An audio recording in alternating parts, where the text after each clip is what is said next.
Our next guest, Marshall Thompson, is an Iraq War veteran and a peace activist. He has worked as a journalist for the Salt Lake Tribune, the Standard Examiner, and the Associated Press in Jerusalem. He also served as a journalist for the U.S. Army in Iraq, Kosovo, and South Korea. He embarked on a 500-mile peace walk through Utah and made a documentary about his journey. Welcome to the stage, Marshall Thompson.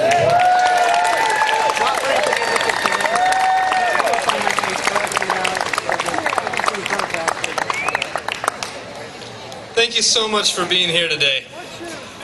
I can't tell you how thankful I am to be with you. I've seen bigger crowds here, but I haven't seen better crowds, that's for sure.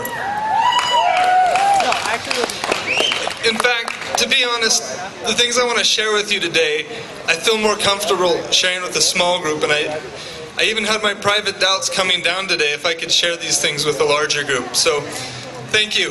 Thank you for being here.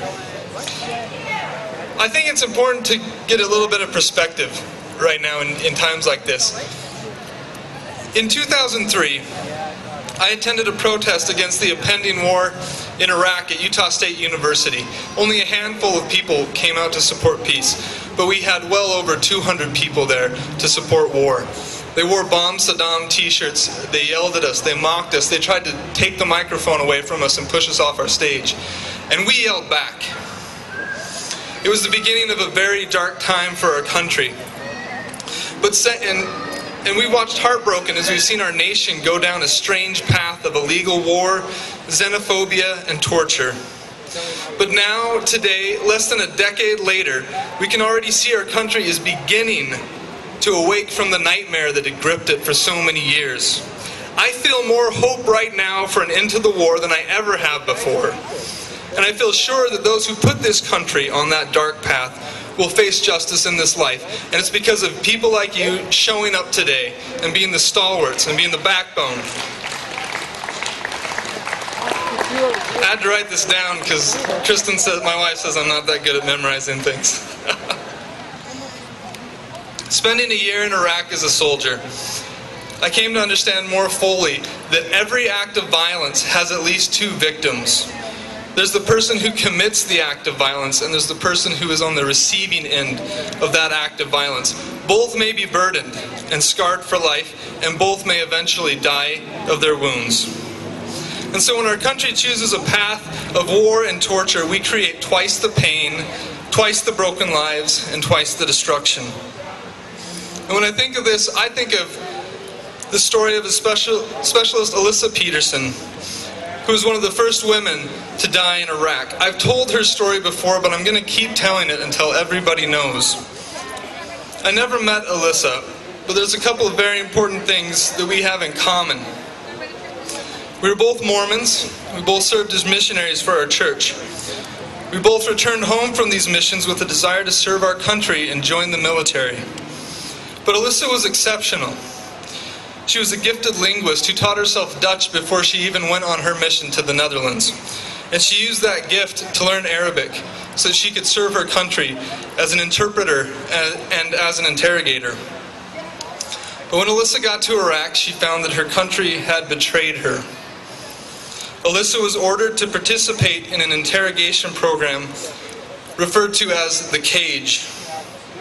Our government, to this day, still refuses to tell us what went on in the cage. But what we know from some accounts is that men were stripped, blindfolded, set in front of female interrogators, and then had the blindfolds removed. At which point the female interrogators were supposed to mock the genitalia and manhood of these men. Some accounts we have hint of things much, much worse than that.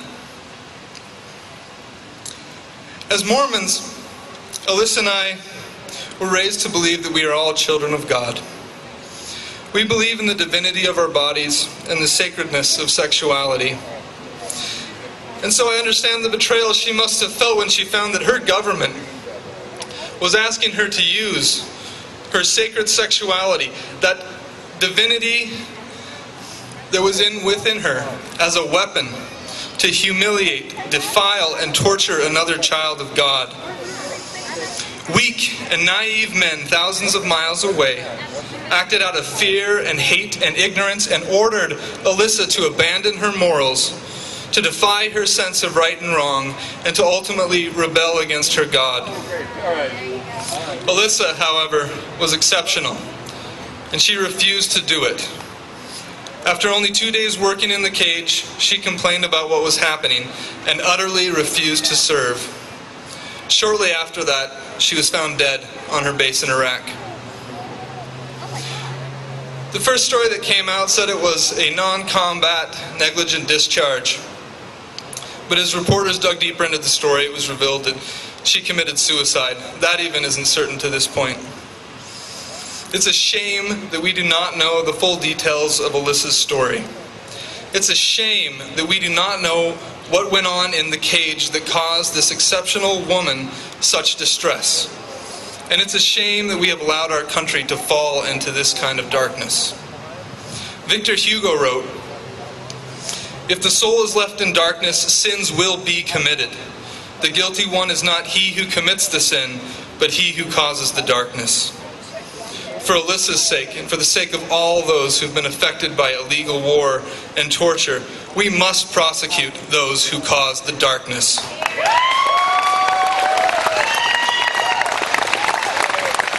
We must govern ourselves, or we must abandon this experiment in self-rule. We must govern ourselves. One of the most painful ironies about this story is that listed among those weak and naive men who caused the darkness and betrayed Alyssa are several of her fellow Mormons. I have to admit that I have cursed their names, and I've hated them. But I want to suggest today that I was wrong in doing so. The reason for that is, right now, our focus must be on justice and not vengeance or retribution. We can't afford to hate the members of the Bush administration who authorized and ordered torture, because that hate will be a barrier to the justice that we seek. Our struggle for justice will be long and hard, and hate is not a good long-term motivator. We must be focused on something nobler than hate.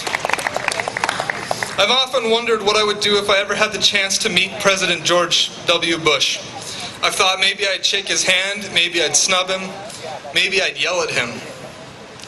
But now, considering the task that we have at hand, I know that if I met George W. Bush today, that I would embrace him as a brother. And that's hard to say. Because he too is a child of God. He is an American. He was my president.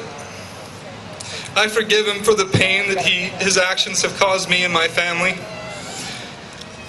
I forgive him for the pain that his actions have caused the world. Nevertheless, justice demands that he be tried and those others responsible for war crimes.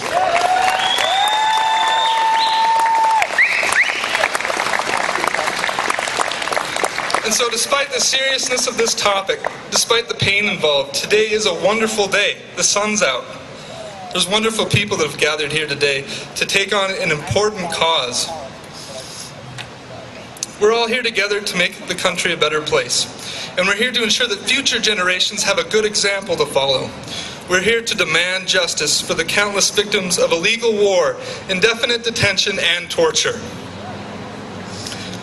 I'd like to share one last thing with you.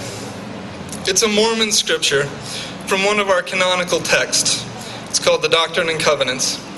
I think it perfectly describes my motivation for being here today and the reasons why I'm speaking out against torture and calling for prosecution of war crimes. And I hope it will inspire other people who hear it to take up the cause. It reads, "We believe that the commission of crime should be punished according to the nature of the offense, that murder, treason, robbery, theft, and the breach of the general peace, in all respects, should be punished according to their criminality and their tendency to evil among men, by the laws of that government in which the offense is committed." And here's the important part. "And for the public peace and tranquility, all men should step forward and use their ability in bringing offenders against good laws to punishment.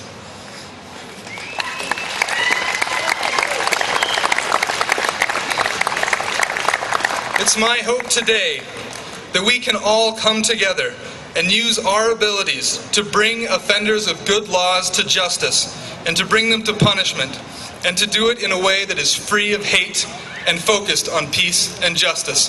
Thank you very much.